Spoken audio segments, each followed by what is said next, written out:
Welcome to the Style and Vibes podcast with me, Michaela. I'll be giving you the inside scoop on music, fashion, culture, and more from Caribbean celebrities and tastemakers across the globe, pushing our culture with authenticity and, of course, style and vibes. Hello, and welcome to another edition of the Style and Vibes podcast with yours truly, me, Michaela. I hope you guys are doing well. I know I start every episode like that, but I genuinely hope you guys are doing well. We are just getting over our Thanksgiving holiday, but going into Christmas time, which is my favorite time of the year. So with that said, we are coming up to the end of the year, and I am going to be taking a bit of a break. I know I've been podcasting for 2 years, and don't worry, it's not a long break. I'm literally just taking the month. So this will be the last episode of 2020. So I thought it would be a good idea to just kind of wrap up the year, kind of sharing my thoughts on some of the things that have happened this year.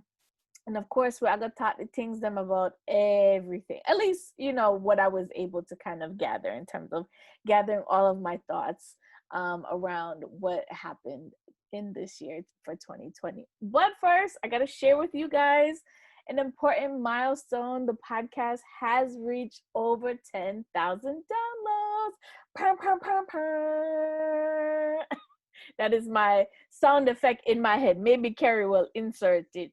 That's so for me. But I was really excited to get to that milestone. Thank you guys so much to everyone that has listened.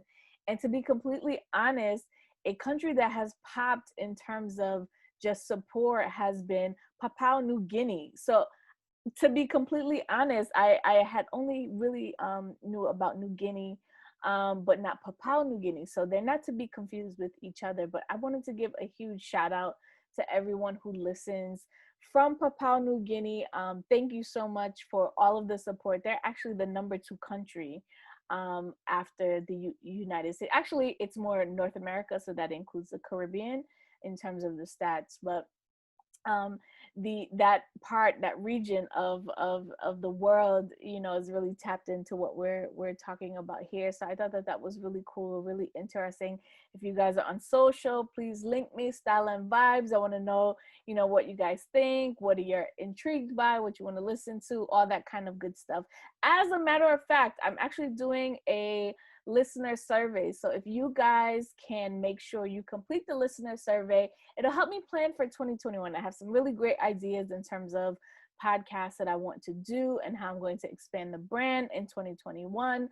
But I definitely want your feedback. I want to hear what you guys want to hear from me, who you want me to interview, topics you think we should be discussing, all those kinds of stuff. So make sure you guys complete the listener survey, and that will help me in planning for some podcast episodes in 2021. So as I said, in this episode, we are really unpacking everything that happened in 2020. So we can't really kick it off without not talking about COVID-19 and the coronavirus. It has had such a huge impact on everyone.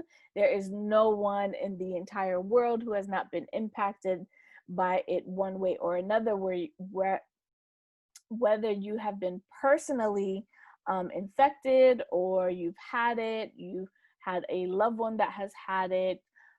It's also impacting every single industry. So it doesn't matter if you work in a service business or selling consumer products or anything like that. Everyone has really been impacted by the coronavirus in general. And then, of course, with all the quarantine lockdowns, some people are listening, some people are not.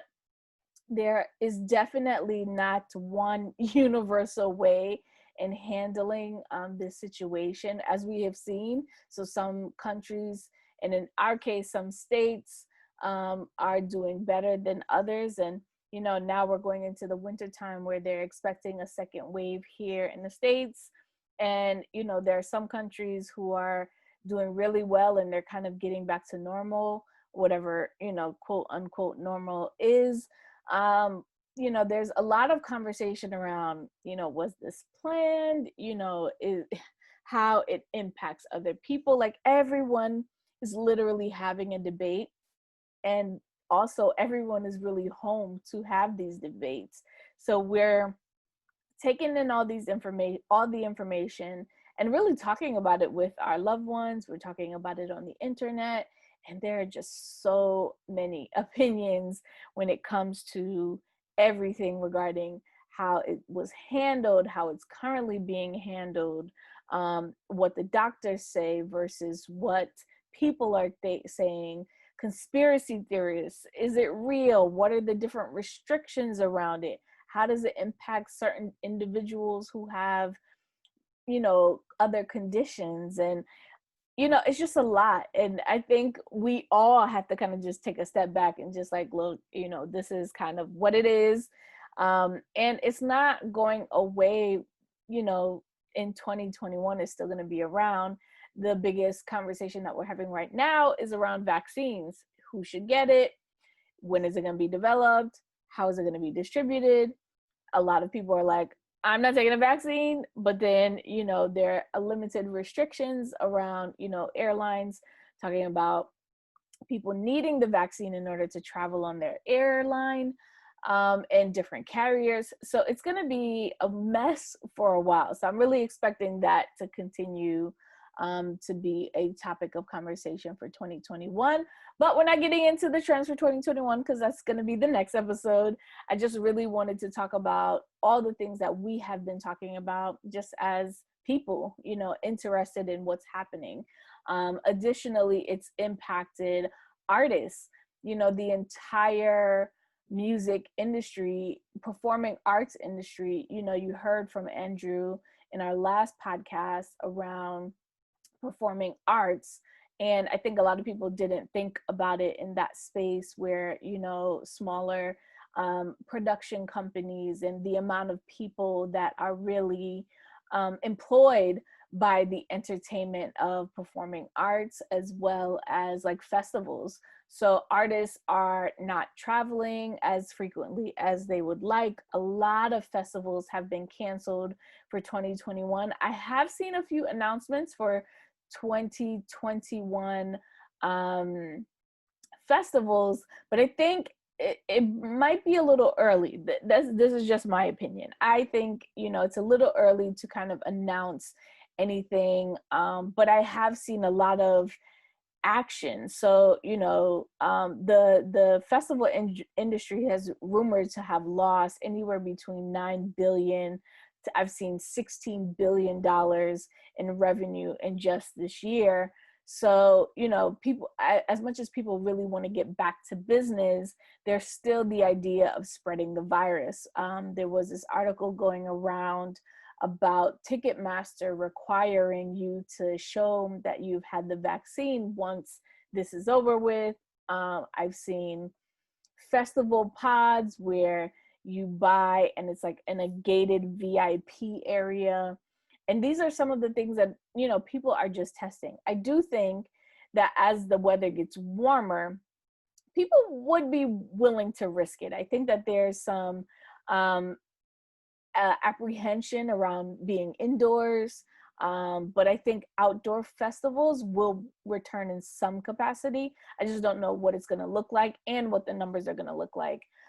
Additionally, just looking at how much the industry has lost, and even though it will technically probably come back in some form or fashion, there's still such a huge loss for companies. There are millions of companies behind the scenes that help create these festivals, vendors, not just vendors that you shop at, but vendors that supply, the equipment, the staging, the bands, the entire production. And what we've seen this year is a lot of festivals have tried to do a virtual version. And I think that that's really good because it keeps people engaged. It keeps people, their spirits a little bit higher. We'll talk about how much music has impacted this year alone. And I think we're revisiting how much music means and how much it impacts your day to day, just having good vibes to listen to, really and truly. But I think the festivals that we have seen really have been able to kind of do something virtually. And I'll get into a little bit more of the detail of what we saw this year a little bit later. But for coronavirus and COVID-19, it's really taken its toll on everyone, and every single person has been impacted by the virus. And everyone is really anxious to get back to whatever it is they think normal is. So I think, just reflecting on the challenges that we've had this year, I think, we have to kind of spend that time understanding how we're going to process things going forward if this were to ever happen again. Because, I mean, it's not going away in 2021, but I think it kind of puts things in a different perspective, especially for a lot of people that it has directly impacted. Everyone is thinking about things differently, and I think that you should. So yeah, that's probably the number one thing that we talked about all the time this year, because it was just such a constant mainstay, and really and truly it impacted everything else that I'm going to talk about on the rest of this list. So in 2020, so my second topic that we have been talking about is really about Black Lives Matter. And the movement isn't new, but I think because of COVID and everyone being home and quarantined, coupled with the huge case around Breonna Taylor, as well as George Floyd, it really just became top of mind for everyone, whether you agreed with the movement or not. It's super important for us to understand and recognize its place. I am a huge supporter in terms of Black people having fair opportunities across the globe. And I think that's what we're also seeing. So if you paid attention to social media, you see that, the Black Lives Matter movement, while it started in the US, it's definitely something that has impacted everyone globally. We saw marches in France and in England, in South America, in the Caribbean, like everywhere. Everyone was talking about Black Lives Matter. Everyone was having the discussion about diversity and inclusion, how to become an ally. It was like a stop moment. And I think that that's important. We were able to kind of hone in on what are some key messages, what are some key takeaways, what are some things that we can actionably really talk about and really resolve certain issues around racism in this country, as well as racism globally, and how that impacts. And I think the conversation as Caribbean people that we were having is really about how colonialism and classism contribute to racism and its systemic power. And we've been having a whole lot of conversations on Twitter, on Instagram, just really seeing how people are reacting, and really some people are coming to a realization of how much that has really impacted not just, in today's society, but just systemically years and years and years of racial impact. And there's some really great, scholars who are talking about this. I am in no way, the most educated around Black history and, everything. But I think it's important to continue to have a pulse on what is happening and continue to do your historical research. Nothing, for me, history is something that is really important to understand. It's something important to teach your kids so that they can act in a different manner. I have a preteen daughter, and she's really interested in what the movement is about. And when I have the conversations about explaining things to her, she really gets it. She understands, her friends get it. They're having conversations about it just as much as we are.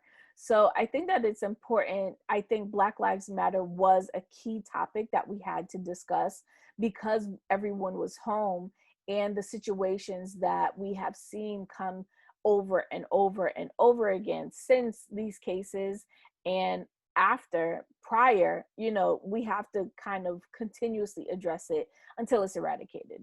And that's just my position on that.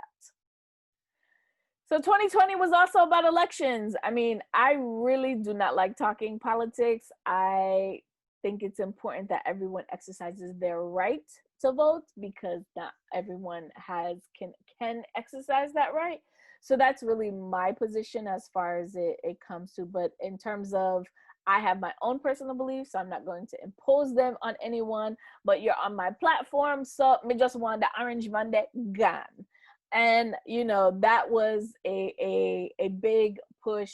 There was a lot of debate around the Black vote and why it was important, specifically in this country. But I think the representation of the United States, the United States kind of positions itself as a leader in the global space. And I think that having a leader that just had no decorum, no, and not the manners. Like, he's just not, my cup of tea.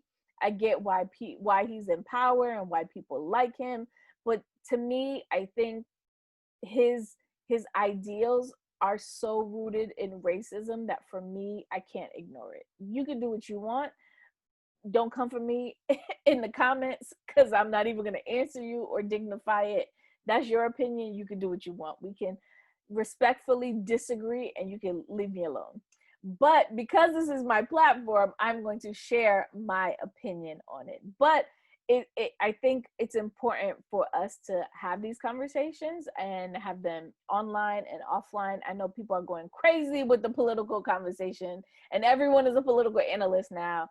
I am not that, but I do think it is important. And this is not the platform for that. So I do think that there are platforms that exist that really go into detail about analyzing policies and elections, as well as politicians and how that happens. And not just from a US based perspective, there's the global, elections that were happening in Trinidad and in Jamaica and, everything. It was just all at once. We were seeing a lot of action happening around politics in general. And that really, stems from, again, coronavirus, Black Lives Matter, us being at home, being able to think about things, because we didn't necessarily have that busy mindset. I mean, I've been busy, but we still have more access to being able to have access to the information, pay attention to it, and kind of respond. So everyone is responding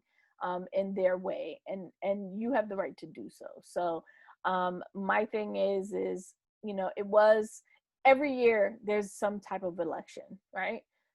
In this country, in the United States, there's some type of election. Every year you should be voting. Every year I vote, regardless of what office is being,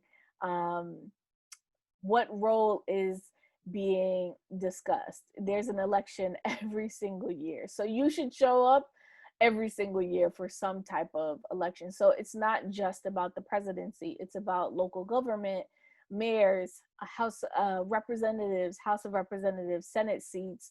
All of that is really impacted at a local level too. So, if you're voting for the first time this year, kudos to you, but also make sure you show up next year. And we're still depending on Georgia to come through in January. So I know there is a lot of conversations around that because there's a Senate runoff. So we'll see what happens. But I'm just hoping for the best to see how that kind of really plays out. But elections, we just couldn't get away from it this year. It was, like I said, stemmed from coronavirus, Black Lives Matter, the electoral process. We were talking about all of that. And I think it kind of had this intertwining impact, if you will. So now that we have gotten all the serious things out of the way, I think everything went virtual. So everyone was learning how to do all things virtual, meetings. Everyone was trying to work from home, unless you worked in a service-based business where you had to be either in a real retail space or in a warehouse, actually doing physical labor. Everyone had to adapt to being virtual, and not just from a work standpoint, but from a social standpoint.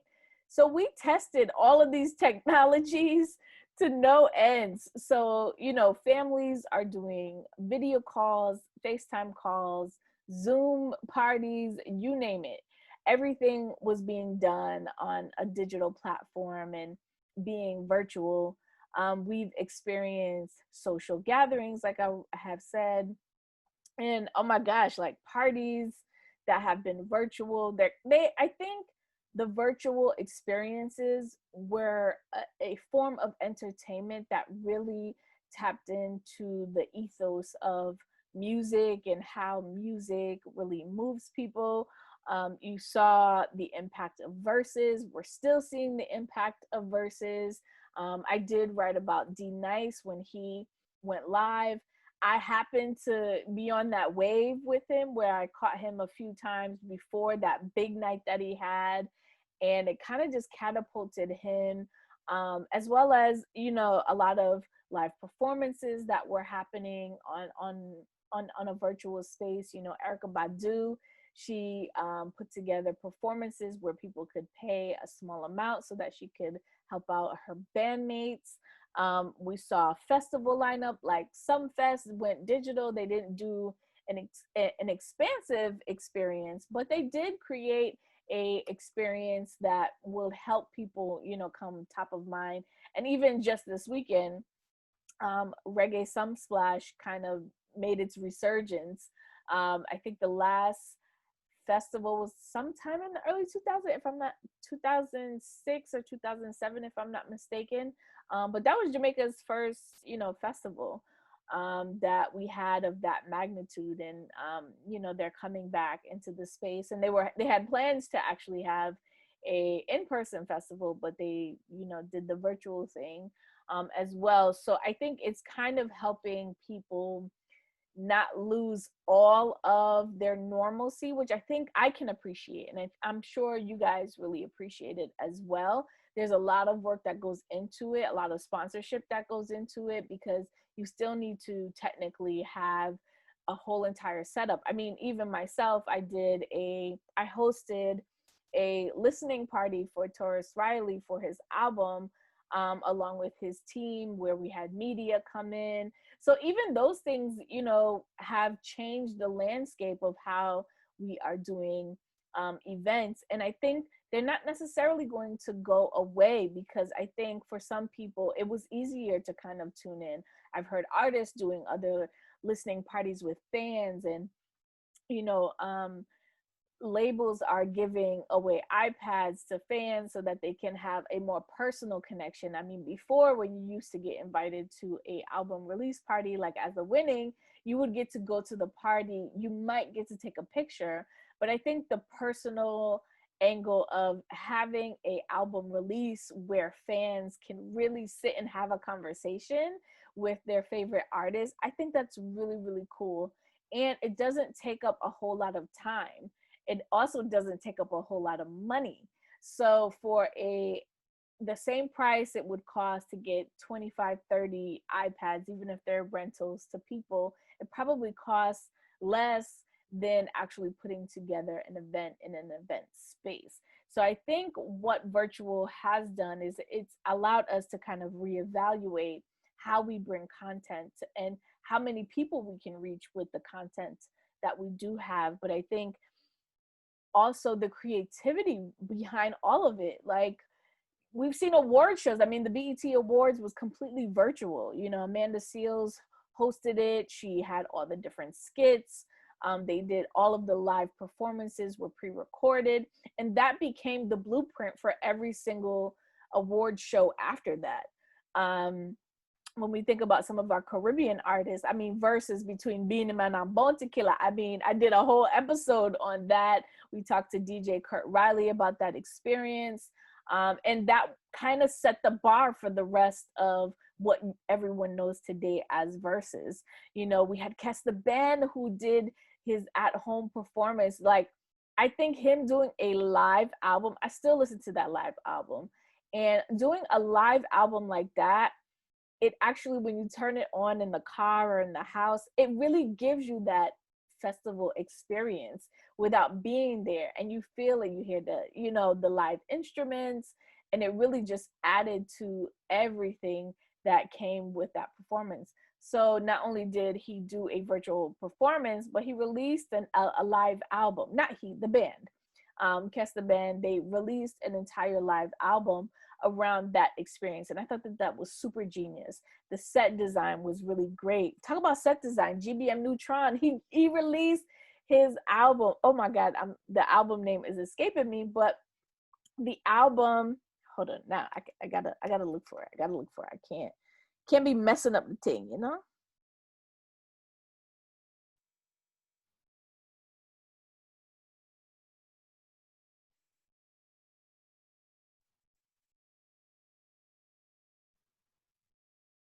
Carmen. So GBM Neutron, he's a soca artist and producer based out of Brooklyn, and he did an entire live performance on YouTube, but it was in a studio. He had Royal G dancing. Royal G is a dancer. She is based in the States. I'm not sure if she's based in New York or not, but the lighting was impeccable. The camera work was immaculate, and it just was him, you know, a few other people in a studio, but they really created this ambiance. And I think a lot of people just weren't thinking about those types of experiences until virtual became such a big deal. Not only that, we saw out of some of our biggest brands, they're supporting live experiences. Digicel did, you know, live at home, where they brought in a few artists every so often. I think it might have been a weekly thing or a bi-weekly thing for maybe about a couple months, where you got to see some of your favorite artists just do a mini performance. Irie Jam did the same thing. They had this in studio setup, and every week around voter registration for Caribbean Americans, they had messaging incorporated into the performances. So I think these are things that we are going to continue to see even in 2021, because people really did enjoy them. And then the beauty about that is, if you didn't get to see it live, you can go back and watch it, so you don't feel like you missed out. And or maybe you want to set a specific time to watch all of these things. You can kind of binge watch some of your favorite performances, so you don't feel like you're missing out. And I think a lot of people would be willing to pay for an experience like that in the future, but we'll talk about that I guess. Not to mention, like, all the carnivals that went virtual. That to me was a bit of a different experience. I think we tried, and I think we had to try, but there's just something about being in a carnival space and creating that, that people just really enjoy. And I think that the carnival associations in cities like New York, even in Jamaica, Notting Hill, they really did their best to kind of create a certain level of experience. I think what we might see is some of that kind of going into 2021. But I think it was just missing that in-person experience. Like, I don't know that, and you know, a whole lot of people want to get fully dressed up in a costume to dance in their living room. I'm all about, you know, having a good time, but I wasn't gonna get in a costume to dance in front of a computer. I'm sorry, that's just not me. But that was the experience for some, and kudos to you. I totally applaud you. But it wasn't even just the carnivals. People were having virtual parties and getting fully dressed, like down to the socks that nobody was seeing. You know, shoes come on. You know, DJs really, really, really did their thing in this COVID time with virtual. So speaking of DJs, you know, the last night of DJ Saved My Life, they kind of really saved, I think, the emotions that we were going through in 2020. So that's next up on my list. The DJs, oh my gosh, I think the DJs are kind of having a moment that they should have, because it's almost like a respect thing, right? I think we kind of take for granted. I mean, if you're a good DJ, you're a good DJ. Not all DJs are good DJs, so let me clarify that. But the good DJs who really keep parties rocking really got to shine. You got to see who, up close and personal, virtually, who your favorite DJs were. You got to hear them play, and they got to play such a variety. A lot of times when, you know, you go to a party or an event, you know, you see your DJs that you like for maybe an hour or 2 hours. You know, the virtual experience allowed less DJs to be booked, and DJs who were creating their own personal brand for them to go live. And they were able to take their time. They could play their selections, they can play their blends, they can play music that they don't traditionally get to play when they're on the club, festival, or party scene, because they have more time. And fans were able to donate to them if they wanted to. So a lot of DJs, they were dropping their Cash App, their PayPal, and in some, you know, small to large, like, you know, D Nice had thousands of people tuned in, hundreds of thousands of people tune in to donate, and they did donate. But even if you got 200, 30, 40 people to kind of just join in and see what you were doing, and, you know, you're in your kitchen making your dinner, or you're just rocking out on a Saturday night doing a Zoom with some friends and family, people paid. I know I did. I paid a few over the course of, you know, the entire pandemic, quarantine, lockdown, because I was not going to anybody's brunch, lunch, anything with a party anytime. And I don't know that I will be going anytime soon. So I'm more than happy to donate for the time that they spend. Because a lot of times, you know, Instagram was being a little funky and kicking people off. So was Facebook after like an hour, or, you know, people's pages started to get shut down because of, you know, music licensing rights and the rights that they don't have. So I think we saw some of that, and we're still willing to kind of tune back in and, you know, support those DJs that were really doing their thing. I've seen morning shows like my boy Kevin Crown. He's still doing his own morning show. And he's, you know, showcasing like every morning, essentially, like a proper radio program. So, you know, I think DJs are really being creative, and I think it's important to recognize how much work that they do put into creating playlists and just rocking with people. And they were able to get not the same exact vibe of feeling the energy of a crowd, but, you know, they got to see, you know, all those hearts and those likes, and, you know, they got bookings for virtual parties, even if they were private. So it really opened up, one, our eyes, I think, to appreciate them more, and two, creating an additional revenue stream for some of them. For a lot, they do, like, you know, mixtapes, and a lot of those mixtapes are free. So how do you monetize that? So I think, you know, just looking at the ability to monetize, because they no longer could collect from paying through events, because everyone had canceled their events. So they kind of changed their own business model, which they can still take advantage of. So I think that that's brilliant. So number 6 on my list, we did not stop releasing new music. Like, I thought that, you know, for a while there, it was kind of slow. And I don't know that it was kind of slow, or if we were just in tune with what was happening in our previous catalogs, so much so that we didn't have the ears to listen to anything new, especially earlier on in the year. I think around like March and April, there were some releases that kind of went by the wayside a bit. So like for me, GBM Neutron's Carmen, Kez Namdi released an album around that time, that we didn't actually get like the full marketing package, because everything was just in limbo.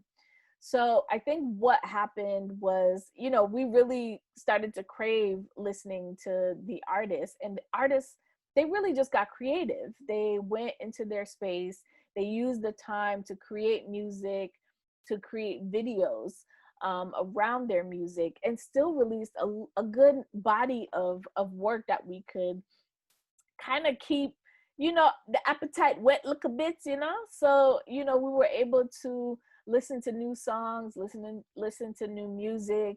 We heard from Buja. Buja dropped his album. I did a review on that album. Sizzla dropped an album. I included that in our Styling On and Vibing too. We also heard from Lila Ike, Savannah, who I interviewed, Tessellated, who is releasing a EP, Kabaka Pyramid, singles and projects that have been put out for Caribbean music as well. And people are just taking advantage of that. Additionally, we saw like TikTok challenges around, Afrobeats artists, Caribbean artists. So I thought that that was really cool that we were using the opportunity to take advantage of everybody being at home. So releasing new music, even in small bits, whether it was singles, full projects, EPs, I thought that that was important because, we have the listening ear and we have the opportunity to listen to new music and really want to just hear from the fans. We really just want to hear from the artists. So it was an opportunity for artists to really get up close and personal with the fans, their super fans, finding, people who really just take to heart everything that they release. So you saw a lot more artists going live to kind of just interact with fans, which I thought was really cool because I don't think we would have necessarily seen that. We got different sides of artists. So like Cranium has been doing a lot of interviews, as well as Voice. He's doing his own weekly series with other artists. So you get to see that interaction between artists. Oh my gosh, we saw Allison Hines and Patrice Roberts go at it, just sharing their catalog and love for one another. I thought that that was just beautiful and amazing that we get to witness a lot of the interactions that happen behind the scenes that we don't always get to see. So I think, everyone was really trying to take advantage of their opportunity from a music perspective. And it really forced artists and their teams to really think about how to release music in a time like this and how it's going to kind of shape shift their strategy and their business strategy. So I love having the new music, so I think that that is good. But we did see a lot of great releases. Protege's album. We heard from Burna Boy, Wizkid, Tiwa Savage. Oh my God, like the list goes on. And I think the biggest challenge was probably for newer, like upcoming artists, for them to really have the opportunity to become a little bit more known in the space. I think a lot of the artists that we're kind of familiar with, we were looking out for, but I think newer artists were probably the most challenged because they weren't really in the space. So it was really focused around building their audience and their connections in the same way, getting onto playlists, creating their own playlists, that sort of thing. So I think the music industry is getting creative all over again, which I love to see, because I think the teams are putting in intention when they're releasing things and going to the market. So, and I think we as fans definitely appreciate it. It's style and vibe, so we got to talk about some style. But from a style perspective, we're really talking about work from home fits. Like, how are we getting dressed today? Are we not getting dressed today? I am a person where I have to get dressed every day, regardless of where I am going. So yes, I get fully dressed. I put on full face, do my hair, just for work, but that is just me. But I think my work from home gear just looks a little bit different. It's definitely a whole lot more casual than I would. Of course, I don't put on shoes, but I do, get dressed up and make sure that I am presentable on video. So for me, I'm on video cam a lot for meetings internally for work, and then doing the podcast. I was recording these podcasts virtually anyway. And so now I really introduced video. So video has become an important part of the podcast now. And I've found it more comfortable. I'm getting more comfortable with being in front of the camera, and it's just me, or it's just me and someone else.